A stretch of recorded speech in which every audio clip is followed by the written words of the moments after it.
കുടുംബക്കാരാണോ? അല്ല അല്ല, ആർക്കും വേണ്ടാത്ത ഒരു കൊതുകല്ലയോ, കൊതുകല്ലയോ. ആ കൊതുകിനെ തന്നെയാണ് പടച്ച തമ്പുരാൻ ഖുർആനിൽ ഉപമിച്ചത്. മക്ക മുശ്രിക്കീങ്ങൾ ചോദിച്ചു, മുഹമ്മദേ നിന്റെ റബ്ബിന് വിവരമില്ലല്ലോ, പരിശുദ്ധ ഖുർആൻ എന്ന് പറഞ്ഞിട്ട് കൊതുകിനെയാണല്ലോ ഉപമിച്ചത്. ആനയുണ്ടായിട്ട്, ഒട്ടകമുണ്ടായിട്ട്, കുതിരയുണ്ടായിട്ട് ആ ഒട്ടകത്തെയോ ആനയോ ഉപമിക്കാതെ അല്ലാഹു ഉപമിച്ചത് ഒരു കൊതുകിനെ അല്ലയോ. ഇന്നല്ലാഹ ലാ യസ്തഹീ يضرب مثلا ما بعوضا فما فوقها. ഇന്ന് ലോകത്ത് ആകമാനം ഭയപ്പെടുന്നത് കൊതുകിനെയല്ലേ, കൊതുകിനെയല്ലേ.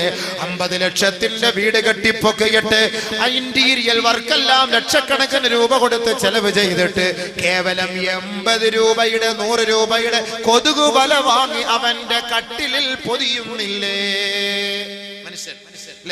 50 ലക്ഷത്തിന് 60 ലക്ഷത്തിന്റെ വീട് വെക്കും. എന്നിട്ട് എന്താ ചെയ്യുക? അവസാനം കൊതുകുവല. എത്ര റുപ്യ? 100 റുപ്യ അല്ലെങ്കിൽ 80 റുപ്യ, 100 റുപ്യ 80 റുപ്യ കൊതുകുവല. ആ കൊതുകുവല കൊണ്ടുവന്ന് കട്ടിലിന് ചുറ്റും ഇങ്ങനെ ഇരിക്കും. എന്തിന്? ഉറങ്ങാൻ വേണ്ടി, സ്വസ്ഥമായിട്ട് ഇറങ്ങാൻ വേണ്ടി. 80 റുപ്യ 50 ലക്ഷത്തിന്റെ ഉടമസ്ഥൻ പോലും കൊതുകിനെ പിടിക്കുന്നു. ഇല്ലെങ്കിൽ മറ്റേ സുനാപ്പി കൊണ്ടുവച്ച് ഫിറ്റ് ചെയ്യുന്നു. എന്താ അതിന്റെ പേര്? ഗുഡ് നൈറ്റോ ഗുഡ് മോർണിംഗോ ഗുഡ് ഈവനിങ്ങോ കൊണ്ട് ഫിറ്റ് ചെയ്യുന്നു. കൊതുവല്ല ചാവുന്നത്, നമ്മളാ ചാവുന്നത്. അപ്പൊ റാഹത്താട്ട് കൊതുവിന്റെ കയ്യിൽ നിന്ന് കൈക്കൂലി വാങ്ങിയിട്ട് ആ കമ്പനിക്കാരാ മരുന്നിറക്കിയത്. അതുകൊണ്ട് റാഹത്താട്ട് അതുകൊണ്ട് കുത്തുമ്പോൾ നമ്മൾ നല്ല മയങ്ങി കിടന്നു കൊടുക്കും. സ്വസ്ഥമായി അത് വന്നിരുന്ന് കുടിച്ച് രക്തം എടുത്തുകൊണ്ട് അതങ്ങ് പൊയ്ക്കോളും. മറ്റേ ഉണർന്നു കിടന്നാൽ ഒരൊറ്റ അടി അടിക്കൂലേ. അപ്പൊ അതുകൊണ്ട് നമ്മളാണ് മയങ്ങിപ്പോണത്, കൊതുക് മയങ്ങൂല. അത് വിവരമില്ല ആളുകൾക്ക്, മനസ്സിലാകാത്തതുകൊണ്ടാ. കൊതുവിനെ കുറിച്ച് നബി തങ്ങൾ പോലും പറഞ്ഞു, ഇന്നൽ ബഊലത തഹ്യാ മാ ജാഅത്. ഹബീബാ റസൂലുള്ളാഹി തങ്ങൾ പറഞ്ഞു, കൊതുക് അത് വിശക്കുന്ന സമയത്താണ് അത് ജീവിക്കുന്നത്. അത് വയറ് നിറഞ്ഞു പോയാൽ അത് ചത്തുപോകും. അതുകൊണ്ട് വിശപ്പ് സഹിക്കുമ്പോ ആ കൊതുക് ജീവിക്കുന്നു. ശരിയല്ലേ? നമ്മുടെ ശരീരത്തുകാരിൽ കൊത്തിയിട്ട് നല്ല കുത്തി നല്ല വലിച്ചെടുത്ത് സിറിഞ്ച് വെച്ച് വലിച്ച് വയറ് നിറച്ചു കഴിഞ്ഞാൽ കൈ അനക്കിയാലൊന്നും അനങ്ങൂല. സാധനം ഒരൊറ്റ അടി അടിക്കുമ്പോ രക്തം ഇങ്ങനെ ഒലിക്കും. അതല്ലാത്തത് ഇങ്ങനെ ഒന്ന് പിടിച്ചു നോക്കിയാൽ കിട്ടൂല. ഒരൊറ്റ പാച്ചിലാണ് പായ, ഒരൊറ്റ പാച്ചിലാണ് പായ അല്ലേ? കാരണം എന്താ? അത് വിശന്ന് കിടക്കുന്ന കാലത്തോളം അതിന് ദീർഘായുസ് കിട്ടും. അതുകൊണ്ടാണ് നോമ്പും. ഡോക്ടർ പറയുന്നത് എന്താ? കൂടുതൽ തിന്നാല്, ബീഫ് ബർവലും പത്തലും കൂടുതൽ തിന്നു കഴിഞ്ഞാൽ പെട്ടെന്ന് ICUവിൽ പോകേണ്ടി വരും. അത് ഒഴിവാക്കാവുന്നുണ്ടെങ്കിൽ കുറച്ചു കാലം കൂടെ റാഹത്തായിട്ട് ജീവിക്കാം. നല്ല പെട്ടെന്ന് കയറിയിട്ട് അകത്ത് പിടിക്കും. എന്റെ ഈ കട്ട കൊളസ്ട്രോൾ എന്ന് പറഞ്ഞ സാധനം, അതിനുള്ള പട്ടിണി, നിരാഹാര ചികിത്സ, ആയുസ് വർദ്ധിക്കും, ആയുസ് വർദ്ധിക്കും. സൂമു തസിഹു നബിയുനാ റസൂലുള്ളാഹി. നോമ്പ് പിടിക്കും ആരോഗ്യവാനാകുവിൻ, നോമ്പ് പിടിക്കും ആരോഗ്യവാനാകുവിൻ. അപ്പോ ഈ കൊതുക് എന്ന് പറയുന്നത് ലോകം മൊത്തം വ്യാപിപ്പിക്കുന്നു, പനി പടർത്തുന്നു അല്ലെ? ഈ കൊതുക് കേവലം ഒരു ചെറിയൊരു കൊതുകാണ്. എന്താ ഡെങ്കിപ്പനി എന്ന് പറഞ്ഞ സാധനം എന്താ പടർത്തുന്നത്? ആരാ? കൊതുക്. കൊതുക്. അപ്പൊ ഈ കൊതുകിനെ ശുദ്ധിയാക്കാൻ വേണ്ടി ഇസ്ലാം പഠിപ്പിക്കുന്നു. പരിസര ശുദ്ധിയാക്കാൻ ഇസ്ലാം പഠിപ്പിക്കുന്നു. പഞ്ചായത്ത് ഓഫീസോ മുനിസിപ്പാലിറ്റിയും കോർപ്പറേഷനും ഒന്നും അല്ല ഇപ്പൊ പഠിപ്പിച്ചത്. അവർക്ക് ഇപ്പൊ ഡെങ്കിപ്പനി വന്നത് കൊണ്ടാണല്ലോ എല്ലാവരും പരിസരങ്ങളൊക്കെ വൃത്തിയാക്കണം, ശുദ്ധിയാക്കണം, ഇല്ലെങ്കിൽ പെനാൽറ്റിയാണ്, നിങ്ങൾക്ക് പെറ്റിയാണ് എന്ന് പറഞ്ഞുകൊണ്ട് തുറന്നിരിക്കുന്ന പാത്രത്തിൽ വെള്ളം കെട്ടി നിർത്താൻ പാടില്ല. ഇളനീര് കഴിച്ചിട്ട് പൊണ്ടം കഴിച്ചിട്ട് അതിന്റെ തൊണ്ടിങ്ങനെ മലർത്തി വെക്കാൻ പാടില്ല. വെള്ളം നിറഞ്ഞു കഴിഞ്ഞാൽ അതിൽ വന്നിട്ട് കൊതുക് കയറും. അതുകൊണ്ട് അതെല്ലാം കമിഴ്ത്തി വിടണം, പ്ലാസ്റ്റിക് എല്ലാം മാറ്റിക്കളയണം, അവിടെ പരിസരമൊക്കെ വൃത്തിയാക്കണം. ഇതൊക്കെ പഞ്ചായത്തല്ല പഠിപ്പിച്ചത്, ലോകത്തിന്റെ മഹാനായ പുത്രൻ നബിയുനാ റസൂലുള്ളാഹി. ഹബീബായ റസൂലുള്ളാഹി സ്വല്ലല്ലാഹു അലൈഹി വസല്ലമ തങ്ങൾ പറയുകയാണ്, ഇന്നല്ലാഹ നളീഫുൻ യുഹിബ്ബുൻ നളാഫാ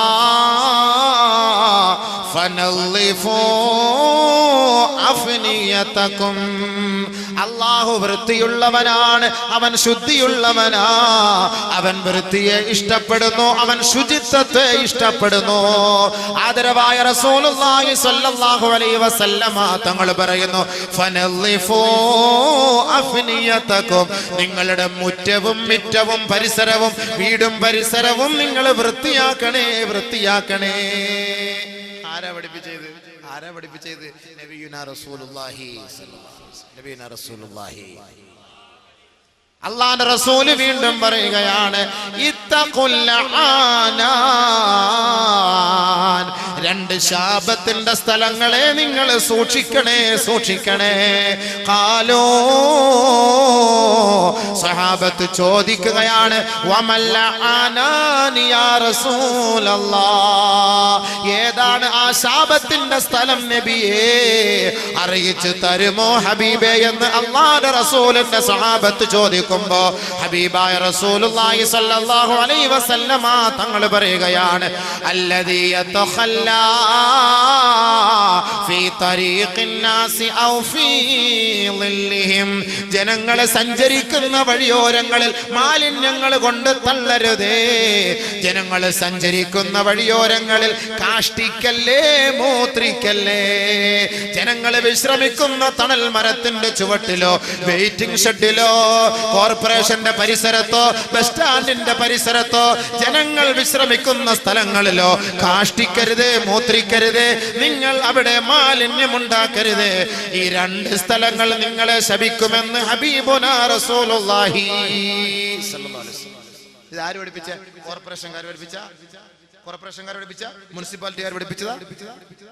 കോഴി അറത്തിട്ട് കോഴിയുടെ അവശിഷ്ടങ്ങൾ ആട്ടോറിക്ഷയിൽ കൊണ്ട് റോഡിന്റെ സൈഡിൽ തള്ളിയിട്ട് പോകുന്നവരെ ബിസ്മി ഹലാൽ ചിക്കൻ, സലാമത്ത് ഹലാൽ ചിക്കൻ, മക്ക ഹലാൽ ചിക്കൻ, മദീന ഹലാൽ ചിക്കൻ എന്ന് പറഞ്ഞിട്ട് അവശിഷ്ടങ്ങൾ കൊണ്ടുപോയി തള്ളുന്നവരെ ഫഅലൈഹി ലഅനത്തുല്ലാഹ് വൽ മലായികതി വന്നാസി അജ്മഈൻ. മാലിന്യങ്ങൾ പടർത്തുന്നവർ, മാലിന്യങ്ങൾ വലിച്ചുകൂട്ടുന്നവർ, പരിസരങ്ങൾ വൃത്തിയാക്കാത്തവരുടെ മേൽ അല്ലാഹുവിന്റെ ശാപമാണ്, മാലാഖമാരുടെ ശാപമാണെന്ന് നബിയുനാ റസൂലുള്ളാഹി സ്വല്ലല്ലാഹു അലൈഹി വസല്ലം. ആര് പഠിപ്പിച്ച? ഇന്ന് രോഗം പടരാനുള്ള കാരണം മാലിന്യം. അതുകൊണ്ട് നബിതങ്ങൾ അന്നേ പറഞ്ഞു നിങ്ങൾ വൃത്തിയാക്കണം, പരിസരമൊക്കെ വൃത്തിയാക്കണം. ജനങ്ങൾ വിശ്രമിക്കുന്ന നടക്കുന്ന സ്ഥലങ്ങളിലൊന്നും പോരുന്നതിന് പാത്താൻ നിൽക്കരുത്, മൂത്രമൊഴിക്കാൻ നിൽക്കരുത്, കാഷ്ടിക്കാൻ നിൽക്കരുത്, കാർക്കിച്ച് തുപ്പരുത്. റോഡിൽ ആരെങ്കിലും കാർക്കിച്ച്, ഇപ്പൊ റമളാൻ മാസം അല്ലേ, ഇഷ്ടം പോലെ കൊട്ടക്കണക്കിന് കിട്ടും. എവിടെയെങ്കിലും ഒക്കെ ബസ് ഇരുന്നുണ്ടോ എന്നും പറഞ്ഞ് താഴോട്ട് ആരുടെയെങ്കിലും മണ്ടലോട്ട് തലയിട്ട് വീണ് കഴിഞ്ഞാൽ അവൻ കുളിക്കാൻ അത് മതി. മനുഷ്യന്മാർ ഇതെല്ലാം ഇങ്ങനെ പിടിച്ചു വെച്ച് ഈ നമ്മുടെ ശരീരത്തിന്റെ ഒരു ആരോഗ്യത്തിനാണ് ഈ ഉമിനീര് തുപ്പല്, അതെല്ലാം കൂടെ ഇങ്ങനെ പിടിച്ചു വെച്ച് നമ്മൾ എന്തിനപ്പോ ഈ തുപ്പാൻ പോടുന്നത്? അതിങ്ങനെ വിഴുങ്ങാൻ അള്ളാഹു നമുക്ക് തന്നെ. ഇനിയിപ്പോ എല്ലാം കൂടെ ഒരു 1/2 ലിറ്റർ ആക്കിയിട്ട് ഒരൊറ്റ വിഴുങ്ങ, അങ്ങനല്ല ഇതിന്റെ അർത്ഥം. നമുക്ക് കിട്ടുന്നത് ഊർന്ന് വരുന്നത് നമ്മളതങ്ങോട്ട് വിഴുങ്ങലല്ല, അത് നമ്മുടെ ശരീരത്തിന്റെ ആവശ്യത്തിന് അള്ളാഹ് തന്നിരിക്കുകയാണ്. അത് മൊത്തം ഇങ്ങനെ തുപ്പി കളയുന്ന കാര്യം നാട്ടുകാരെ മുഴുവൻ ഇടങ്ങാറാക്കാൻ.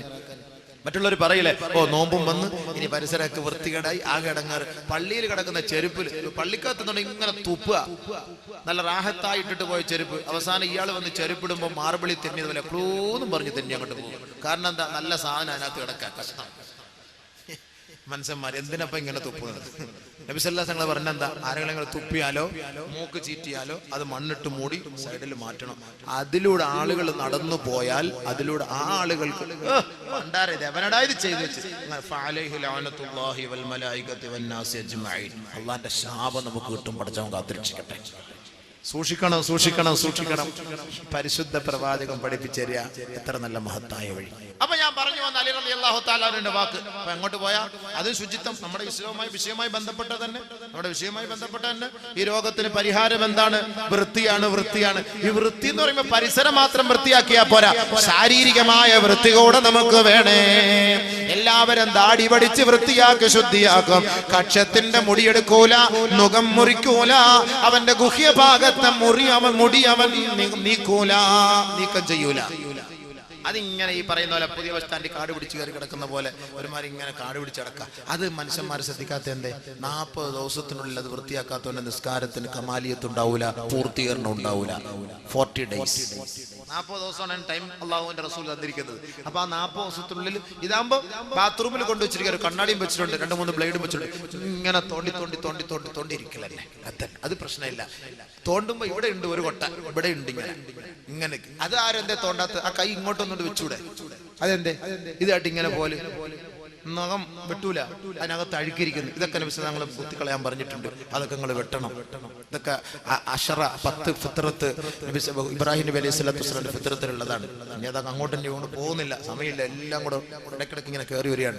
അപ്പൊ അതുകൊണ്ട് നമ്മുടെ ഗുഹ്യ ഭാഗത്തെ രോമങ്ങൾ നമ്മൾ നീക്കം ചെയ്യണം. 40 ദിവസത്തിനുള്ളിൽ അതെല്ലാം നീക്കം ചെയ്ത് ക്ലിയർ ആക്കിയെങ്കിൽ മാത്രമേ ആ നമസ്കാരത്തിന് പൂർത്തീകരണം ഉണ്ടാവുള്ളൂ. അതൊക്കെ ശാരീരിക ശുദ്ധിയാണ്. പല്ല് തേക്കുന്ന സംസ്കാരം ആരാണ് പഠിപ്പിച്ചത്? ഹബീബായ റസൂലുള്ളാഹി സ്വല്ലല്ലാഹു അലൈഹി വസല്ലമ തങ്ങൾ പറയുകയാണ്, ഇദാ ഖുംത ബില്ലൈലി ഫസ്തക്, രാത്രി നീ ഉറക്കിൽ നിന്ന് എഴുന്നേറ്റാൽ പല്ല് തേക്കണേ, പല്ല് തേക്കണേ, പല്ല് തേക്കണേ എന്ന് പഠിപ്പിച്ച സംസ്കാരം നബിയുനാ റസൂലുള്ളാഹി സ്വല്ലല്ലാഹു അലൈഹി വസല്ലമ തങ്ങളുടെ സംസ്കാരമാണ്. അള്ളാഹുവിന്റെ റസൂലിന്റെ സംസ്കാരമാണ് പല്ല് തേക്കാൻ പഠിപ്പിച്ച സംസ്കാരം. പല്ല് തേക്കാതെ ഗൾഫിലൊക്കെ ഉണ്ട്, പല്ല് തേക്കൂല. അൽക്കെന്ന് പറഞ്ഞ സാധനം ചുയിങ്കം വാരിട്ടിട്ട് ഇങ്ങനെ രാവിലെ ഓഫീസിൽ പോകുന്നു. പല്ല് തേക്കാൻ വലിയ മടിയാണ്. ഇങ്ങനെ അത് തെറ്റാ. ആളുകളുടെ മുന്നിൽ വെച്ചിട്ട് പല്ല് കുത്തുക, ഹോട്ടലിലൊക്കെ പോയി തിന്നിട്ട് ബില്ലും വെച്ചാണ് എന്താ വിഷയം, ഇയാളെ കുത്തിക്കൊണ്ടിരിക്കുക. വൃത്തികെട്ട മനുഷ്യന്മാർ ബസ്സിൽ കയറുമ്പോ കുത്തിക്കൊണ്ടിരിക്കുക. ഇതെന്താ ഇത് വൃത്തികേടാണ് നിങ്ങൾ കാണിക്കുന്നത്? ആളുകളുടെ മുന്നിലല്ല, അതിനൊക്കെ ഒരു സമയമുണ്ട്. ആ സമയത്ത് പല്ല് കുത്തിക്കളണം, അഴുക്കുകൾ കുത്തിക്കളണം. അതിന്റെ വിധങ്ങൾ പറഞ്ഞു, പല്ലുകളുടെ ഇടയിലുള്ള അഴുക്കുകൾ നിങ്ങൾ കുത്തിക്കളഞ്ഞ് ശുദ്ധിയാക്കണേ നബിയുനാ റസൂലുള്ളാഹി. പക്ഷെ അത് നാട്ടുകാരുടെ മുന്നിൽ കൊണ്ട് കുത്തലല്ല വേണ്ടത്. ചില ആളുടെ ഹോട്ടലിൽ കയറിയിട്ട് ഭക്ഷണം കഴിച്ചിട്ട് കൈയടുവാ, നാട്ടുകാരിരുന്ന് ഭക്ഷണം കഴിക്കുന്നില്ലേ മനുഷ്യ, നിനക്ക് ഊരമില്ലേ, നിനക്ക് ഊരമില്ലേ, നീ കഴിച്ചിട്ട് സംസ്കാരമില്ലേ? സംസ്കാരം പഠിപ്പിക്കുന്ന മതം ഇസ്ലാം. സംസ്കാരം പഠിപ്പിക്കുന്ന മതം ഇസ്ലാം. ബാക്കിയുള്ളവരൊക്കെ ഭക്ഷണം കഴിക്കുമ്പോ നീ തൊള്ള തുറന്നിട്ട് എന്ന് വെച്ച് കഴിഞ്ഞാൽ അവർക്ക് ഭക്ഷണം കഴിക്കാൻ പറ്റൂല. നമ്മളത് ശ്രദ്ധിക്കണം, സൂക്ഷിക്കണം. ചില ഹോട്ടലിൽ എഴുതി വെച്ചിട്ടുണ്ട്, ശബ്ദം വിട്ടുകൊണ്ട് നിങ്ങളുടെ തൊള്ളയിൽ കൈയിട്ട് പല്ല് വായി കഴുകരുത്, നിങ്ങൾ കാർക്കിച്ച് തുപ്പരുത് എന്ന് എഴുതി വെച്ചിട്ടുണ്ട് വാഷ് ബേസിനടുത്ത്. അതേപോലെ ചില പള്ളികളുടെ ഹൗദിൽ വന്നിട്ട് ഇങ്ങനെ അതിനകത്ത് കൈയിട്ട് കഴുകുക. ഒതുകൊടുക്കുന്നിടത്ത് അവിടെ എഴുതി വെച്ചിട്ടുണ്ട്, തൊള്ളയിൽ വായിൽ കൈയിട്ടിട്ട് ഹൗദിൽ കൈയിട്ട് കഴുകാൻ പാടില്ല. ബഹുമാനമുള്ള സഹോദരൻ, ഇതൊക്കെ നമ്മൾ ശ്രദ്ധിക്കണേ. ഇതൊക്കെ ഇസ്ലാം പഠിപ്പിച്ചിരുന്ന ശുദ്ധിയാണ്, സംസ്കാരമാണ്. ഇത് നമ്മൾ മനസ്സിലാക്കണം. പല്ല് തേക്കാൻ നബിയുനാ റസൂൽ നമ്മളെ പഠിപ്പിച്ചു. ആയിഷ സിദ്ദീഖ റളിയല്ലാഹു തആല അൻഹ പറയുന്നു, അല്ലാഹുവിന്റെ റസൂൽ എപ്പോൾ രാത്രി എഴുന്നേറ്റാലും മിസ്വാക്ക് ചെയ്യുമായിരുന്നു, മിസ്വാക്ക് ചെയ്യുമായിരുന്നു. ആയിഷ റളിയല്ലാഹു തആല അൻഹ. ഇന്നല്ലാഹ യുഹിബ്ബുൽ മുതതഹിരീൻ, ശുദ്ധിയുള്ളവരെ, വൃത്തിയുള്ളവരെ അല്ലാഹു ഇഷ്ടപ്പെടുന്നു. ഇത് പരിശുദ്ധ ഖുർആൻ പറയുമ്പോ ദിനേന 5 പ്രാവശ്യം ശാരീരികമായ ശുദ്ധി വരുത്താൻ പരിശുദ്ധ ഇസ്ലാം പഠിപ്പിക്കുന്നത് പോലെ തന്നെയാണ് രാത്രി ശാരീരികമായി ബന്ധപ്പെട്ട് കഴിഞ്ഞാൽ നിങ്ങൾ കുളിക്കാതെ കിടക്കല്ലേ, കുളിക്കാതെ കിടക്കല്ലേ. ഹബീബായ റസൂലുള്ളാഹി സ്വല്ലല്ലാഹു അലൈഹി വസല്ലമ തങ്ങൾ പറയുന്നു, ലാ തദ്ഖുലുൽ മലായിക ബൈതൻ ഫീഹാ ജുനുബുൻ വലാ കൽബുൻ. ആദരവായ റസൂലുള്ളാഹി സ്വല്ലല്ലാഹു അലൈഹി വസല്ലമ തങ്ങൾ പറയുന്നു, ഒരു വീട്ടിൽ അല്ലാഹുവിന്റെ റഹ്മത്തിന്റെ മലക്കുകൾ പ്രവേശിക്കുകയില്ല. ആ വീട്ടിൽ വലിയ ശുദ്ധിക്കാരനും കുരയ്ക്കുന്ന കടിക്കുന്ന നായയുമുള്ള കാലത്തോളം ആ വീട്ടിൽ റഹ്മത്തിന്റെ മലക്കുകൾ പ്രവേശിക്കൂല എന്ന് ഹബീബുനാ റസൂലുള്ളാഹി. മനസ്സിലായോ? രാത്രി പരിപാടി കഴിഞ്ഞിട്ട് കുളിച്ചിട്ട് അടക്കണം, അല്ലെങ്കിൽ ഒതുവെങ്കിലും എടുത്തിട്ട് അടക്കണം. അതാണ്. അല്ലെങ്കിൽ ആ വീട്ടിൽ എന്തുണ്ടാവൂല? മലക്ക്, റഹ്മത്തിന്റെ മലക്ക് വരൂല. പട്ടി നായയെ വളർത്തുന്ന വീട്ടിലും ആ നായ കുരയ്ക്കുന്ന ആ നായുള്ള വീട്ടിലും ആരും വരൂല. മലക്കുകൾ ഇറങ്ങൂല. രക്ഷപ്പെട്ട്. മലക്കുൽ മൗത്ത് അസ്രായിൽ വരൂലല്ലോ, ഒരു പട്ടിയെ വളർത്തിയേക്കാം. മലക്കുൽ മൗത്ത് അസ്രായിൽ എന്തായാലും വരൂല. ഇങ്ങനെ ഒരു മസല കിട്ടിയത് വലിയ ഹൈറായി.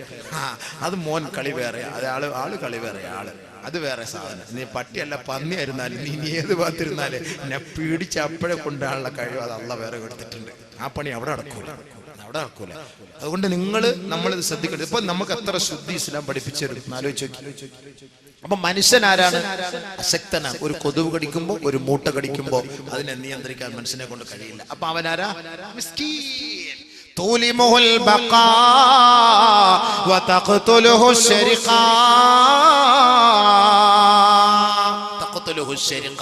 സൂര്യന്റെ ചൂടിൽ മനുഷ്യർ വേർത്ത് ബനിയൻ മാറ്റിയില്ലെങ്കിൽ, ഡ്രസ്സ് മാറ്റിയില്ലെങ്കിൽ, 2 ദിവസം കുളിച്ചില്ലെങ്കിൽ കശത്തുനിന്ന് അവിടുന്ന് വരുന്ന നാറ്റം, എന്താ സ്മെല്ല്! എത്ര വലിയ സുന്ദരി എന്ന് പറഞ്ഞാലും ഈ സാധനം അങ്ങോട്ട് അടിച്ചു വീശിയാൽ എൻ്റെ പൊന്നെ മിസ്രിലെ പെണ്ണാന്ന് പറഞ്ഞാൽ ദേവി ഇത് തൊള്ളുറക്കല്ലേ, അള്ളാഹുവാണ് സത്യം, ഞാൻ എത്ര വേണേലും പൈസ കിട്ടുക കാണിക്കുകയും ചെയ്യും, ഈ തൊള്ളുറക്കല്ലേ എന്ന് പറയും. സൂര്യന്റെ ചൂട് കൊണ്ട് മനുഷ്യൻ ശരീരം വിയർത്തു പോയാൽ അവൻ ആരായി മാറും? മിസ്കിൻ. അത് നിയന്ത്രിക്കാൻ മനുഷ്യനെ കൊണ്ട് കഴിയുന്നില്ല. അപ്പൊ ഇവൻ ആരാണ്? മനുഷ്യൻ അശക്തനല്ലേ. അതുകൊണ്ട് തന്നെയാണ് പടച്ച തമ്പുരാൻ ഈ പരീക്ഷണങ്ങൾ നൽകിയിട്ട് അല്ലാഹു റബ്ബുൽ ഇസ്സത്ത് ആഗ്രഹിക്കുന്നത് മനുഷ്യന് ഈ ലോകത്ത് ഒരു ചുക്കും ചെയ്യാൻ കഴിയില്ല. ഒന്നും ചെയ്യാൻ കഴിയില്ല മനുഷ്യൻ. അതാണ് 2ാമത്തെ പാഠം. പെട്ടെന്ന് പോട്ടെ. മൂന്നാമത്തെ പാഠം ഈ മുസീബത്തുകളും മാറാവ്യാധികളും പ്രയാസങ്ങളും പ്രശ്നങ്ങളും വരുമ്പോ മനുഷ്യ നീ ക്ഷമിച്ചാൽ അല്ലാഹു നിനക്ക് പ്രതിഫലം ഉയർത്തി തരുന്നതിന് വേണ്ടിയത്രേ. നല്ല കൂലി അല്ലാഹു നിനക്ക് തരാനാണ് ഇതൊക്കെ അല്ലാഹു നിനക്ക് ഇങ്ങോട്ടിട്ട് തരുന്നത്. إنما يوفى الصابرون أجرهم بغير حساب. ക്ഷമ അവലംബിക്കുന്നവർക്ക് വണ്ണമായ പ്രതിഫലമാണ്, എണ്ണമറ്റ പ്രതിഫലമാണ്. വസ്സബറു സവാബുഹു അൽ ജന്ന.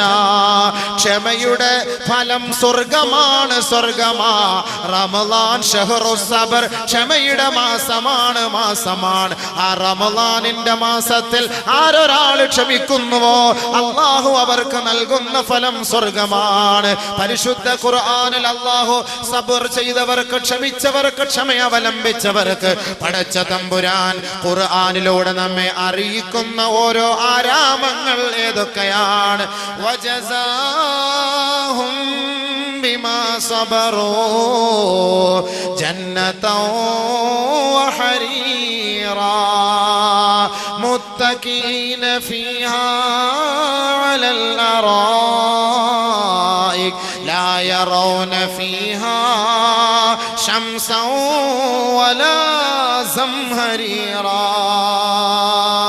ആരൊരാള് ബുദ്ധിമുട്ടും പ്രയാസങ്ങളും വരുമ്പോ, മാരകമായ രോഗങ്ങൾ വരുമ്പോ, മാനഹാനി വരുമ്പോ, ശാരീരികമായി ക്ഷീണിതനാകുമ്പോ, മാനസികമായി നഷ്ടമനുഭവപ്പെടുമ്പോ, സാമ്പത്തികമായി തകർന്നു പോകുമ്പോ സർവവും റബ്ബിലേക്ക് സമർപ്പിച്ചുകൊണ്ട് ക്ഷമിച്ചാൽ ജസാഹും ബിമാ സബറു ജന്നതൻ വഹരീറാ, സ്വർഗവും അതിലെ പട്ടുടയാടകളും അല്ലാഹു അവർക്ക് നൽകുമെന്ന് ഖുർആൻ.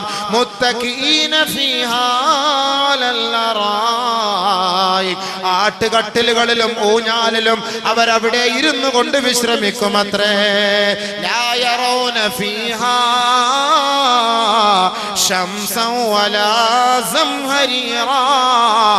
അവിടെ ഭയങ്കരമായ ചൂടോ കൊടും തണുപ്പോ ഉണ്ടാവുകയില്ല. മാന്യമായ മിതമായ നിലയിലുള്ള കാലാവസ്ഥയിലൂടെ അവർ സ്വർഗത്തിന്റെ അനുഭൂതികൾ ആസ്വദിച്ചുകൊണ്ട് കഴിയുമെന്ന് ഖുർആൻ പറയുമ്പോ ആർക്കാണത്? ക്ഷമ അവലംബിക്കുന്നവർക്ക് മാത്രമാണ്. നിങ്ങൾക്ക് ഏർപ്പെടുന്ന മാനഹാനിക്കും മാനനഷ്ടത്തിനും കുടുംബ പ്രശ്നത്തിനും മാരകമായ രോഗങ്ങൾക്കും പരിഹാരമാണ് ക്ഷമയാണ്. ആ ക്ഷമയിലൂടെ അല്ലാഹു നിങ്ങൾക്ക് നൽകുന്നത് ഉന്നതമായ കൂലിയാ. ഹബീബുനാ റസൂലുള്ളാഹി സ്വല്ലല്ലാഹു അലൈഹി വസല്ലമ തങ്ങൾ പറഞ്ഞതായി അബൂ ഹുറൈറ റളിയല്ലാഹു അൻഹു റിപ്പോർട്ട് ചെയ്യുന്ന ഹദീസിൽ കാണാം, മാ യുസീബുൽ മുസ്ലിമ മിൻ നസബിൻ വലാ വസബിൻ വലാ ഹമ്മിൻ വലാ ഗമ്മിൻ വലാ അദാ ഹത്ത ശൗകതി യുശാഖുഹാ ഇല്ലാ കഫറല്ലാഹു ബിഹാ ഖതായാ കമാ ഖാല റസൂലുള്ളാഹി സല്ലല്ലാഹു അലൈഹി വസല്ലം. അല്ലാഹുവിന്റെ റസൂൽ നമുക്ക് പഠിപ്പിച്ചു തരികയാണ്, ഈ ഭൂമിയിലുള്ള ഒരു മനുഷ്യന്, ഒരു മുസ്ലിമായ സഹോദരനോ ഒരു സഹോദരിക്കോ ഒരു ബുദ്ധിമുട്ടോ ഒരു പ്രയാസമോ ഒരു വിഷമമോ ഒരു ദുഃഖമോ ഒരു രോദനമോ കടമോ രോഗമോ, മറ്റൊരു റിവായത്തിൽ വലാ സഖമിൻ വലാ അലമിൻ, മാരകമായ രോഗങ്ങളോ വിട്ടുമാറാത്ത വേദനയോ ഏതെങ്കിലും ഒരു സത്യവിശ്വാസിക്കോ സത്യവിശ്വാസിനിക്കോ നേരിട്ടാൽ, എത്രത്തോളം എന്ന് വെച്ചാൽ ഹത്ത ശൗകതി യുശാഖുഹാ, അവൻ റോഡിലൂടെ നടക്കുമ്പോ, അവൻ പാടത്തിലൂടെ നടക്കുമ്പോ, അവന്റെ പുരയിടത്തിലൂടെ അവന്റെ സ്ഥലത്തുകൂടി അവൻ നടക്കുമ്പോ, അവന്റെ കാലിൽ ഒരു ചെറിയ മുള്ള് തറച്ചാൽ പോലും ഇല്ലാ ഗഫറല്ലാഹു ബിഹാ ഖതായാ, അതുകൊണ്ട് ആ വേദന കൊണ്ട് അല്ലാഹു അവന്റെ പാപം മാപ്പാക്കി കൊടുക്കുമെന്ന് നബിയുനാ റസൂലുള്ളാഹി. വീണ്ടും അല്ലാഹുവിന്റെ റസൂൽ പഠിപ്പിക്കുകയാണ്, ലാ യസാലുൽ ബലാഉ ബിൽ മുഅ്മിനി വൽ മുഅ്മിനതി ഫീ മാലിഹി വനഫ്സിഹി വവലദിഹി ഹത്താ യൽഖല്ലാഹ തആല വമാ അലൈഹി ഖതിയാ.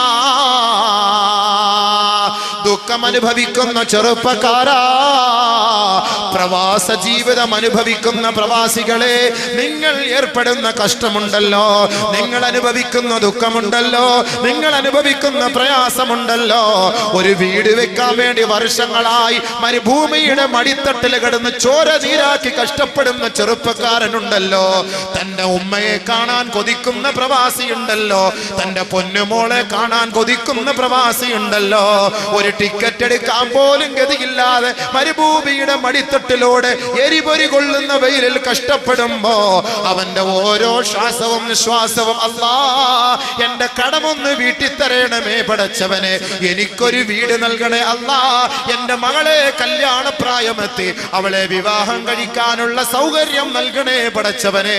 തന്റെ ഭാര്യയെ പോലും മറന്നുകൊണ്ട് എത്രയെത്ര യുവത്വം തുളുമ്പുന്ന ചെറുപ്പക്കാരാണ് തന്റെ ഭാര്യയുടെ സുഖം പോലും മറന്നുകൊണ്ട് മരുഭൂമിയുടെ കൊടുംവെയിലിൽ കിടന്ന് കഷ്ടപ്പെടുന്നത്. ആ ചെറുപ്പക്കാരനെ നോക്കിക്കൊണ്ടാണ് അല്ലാഹുവിന്റെ റസൂൽ പറഞ്ഞത്, ദുഃഖിക്കരുതേ, പ്രയാസപ്പെടരുതേ, ശാരീരികമായി മാനസികമായി സാമ്പത്തികമായി ഏതെങ്കിലും ഒരു മുസ്ലിം സഹോദരനോ സഹോദരിക്കോ വല്ല ന്യൂനതകളോ വിഷമങ്ങളോ തട്ടിയാൽ അല്ലാഹുവിന്റെ ദർബാറിലേക്ക് അവരെത്തുമ്പോ വമാ അലൈഹി ഖതിയാ, അവർക്കൊരു പാപവും ഉണ്ടാകാതെ നേരെ സ്വർഗത്തിലേക്കാണ് മലക്കുകൾ അവരെ ആനയിച്ചു കൊണ്ടുപോവുക. അത് മതിയല്ലോ നമുക്ക് വലുത്, അതല്ലേ നമുക്ക് വലുത്. നമ്മുടെ നോമ്പ് എന്തിനാണ്, നമ്മുടെ നമസ്കാരം എന്തിനാണ്, നമ്മുടെ ഖുർആൻ പാരായണം എന്തിനാണ്, നമ്മുടെ ഈ പ്രഭാഷണം എന്തിനാ? ദുനിയാവിലെ നൈമിഷികമായ ജീവിതത്തിന് വേണ്ടിയല്ല, ആഖിറത്തിന്റെ അനശ്വരമായ ഭവനത്തിന് വേണ്ടിയാണ്. ദുനിയാവിൽ നമുക്ക് കുറഞ്ഞു പോയാൽ നീതിമാനായ പടച്ച തമ്പുരാൻ ആഖിറത്തിൽ നമുക്ക് വണ്ണമായ പ്രതിഫലം നൽകുമെന്ന് ലോകത്തിന്റെ ഹബീബായ മുത്തളി മുഹമ്മദ് മുസ്തഫ റസൂലുള്ളാഹി. അതുകൊണ്ട് ദുഃഖിക്കരുതേ, പ്രയാസപ്പെടരുതേ. ഈ ദുഃഖവും ഈ പ്രയാസവും ഈ മാരകമായ രോഗങ്ങളും അല്ലാഹു നൽകുന്നത് സ്വർഗത്തിന്റെ പദവികൾ അധികരിപ്പിക്കാനാ. അതുകൊണ്ട് ആരും പറയരുത്, ഉസ്താദേ വർഷങ്ങളായി കിടക്കുന്നത് മരിക്കുന്നുമില്ല, എന്താ ഇത് വല്ലാത്ത രോഗം ഉസ്താദേ. ഓരോ വീട്ടിൽ പോകുമ്പോ ഓരോ ചങ്ങാതിമാര് പറയും, സുഖമില്ലാതെ കിടക്കുന്നവർ പറയും, എന്താണ് വല്ലാത്ത ബുദ്ധിമുട്ട് ഉസ്താദേ, മരിച്ചു കിട്ടിയാൽ മതി, മരിച്ചു കിട്ടിയാൽ മതി, ഈ രോഗം കൊണ്ട് സഹിക്കാൻ വയ്യ, വേദന, വല്ലാത്ത വേദന. എന്ത് വേദനപ്പാ നിനക്ക്? ഈ വേദനയുടെ പേരിൽ നിനക്ക് അല്ലാഹ് കൂലി എഴുതല്ലേ, കൂലി എഴുതല്ലേ? ഹബീബായ റസൂലുള്ളാഹി സ്വല്ലല്ലാഹു അലൈഹി വസല്ലമ തങ്ങൾ പറയുന്നു, ലാ യതമന്നയന്ന അഹദുകും അൽ മൗത ലിദുർരിൻ അസാബ്. ഒരു ബുദ്ധിമുട്ടോ പ്രയാസങ്ങളോ രോഗമോ മനോദുഃഖമോ കടമോ പ്രയാസമോ ദാരിദ്ര്യമോ വിഷമമോ ഉണ്ടായാൽ അതിന്റെ പേരിൽ നീ മരണത്തെ ആഗ്രഹിക്കരുതേ. നബിയിന റസൂലുള്ളാഹി. ചില ആളുകളുടെ ധാരണ എങ്ങനെയാണല്ലോ, ചില ആളുകൾ എന്താ മരിച്ചാൽ മതിയായിരുന്നു. അങ്ങനെ ഒരു ബുദ്ധിമുട്ടും പ്രയാസങ്ങളും വരുമ്പോ മരണത്തെ ആഗ്രഹിക്കാൻ പാടില്ല എന്ന് നബിയുനാ റസൂലുള്ളാഹി. ഫൈൻ കാന ലാ ബുദ്ദ ഫാഇലാ, ഇനിയും മരണമല്ലാതെ എന്റെ മുന്നിൽ മറ്റു മാർഗമൊന്നുമില്ല എങ്കിൽ അവൻ 2 റക്അത്ത് റബ്ബിന്റെ കോടതികൾ നമസ്കരിച്ചുകൊണ്ട് അവൻ അല്ലാഹുവിനോട് പ്രാർത്ഥിച്ചു കൊള്ളട്ടെ. അല്ലാഹുമ്മ ഇൻ കാനത്തിൽ ഹയാതു ഖൈറൻ ലീ, അല്ലാഹുമ്മ അഹീനി ഇൻ കാനത്തിൽ ഹയാതു ഖൈറൻ ലീ വതവഫനി ഇദാ കാനത്തിൽ മമാതു ഖൈറൻ ലീ. അല്ലാഹുവേ, എന്റെ ശാരീരികമായ രോഗം എന്നെ വല്ലാണ്ട് അലട്ടുന്നു പടച്ചവനെ, ഞാൻ വല്ലാണ്ട്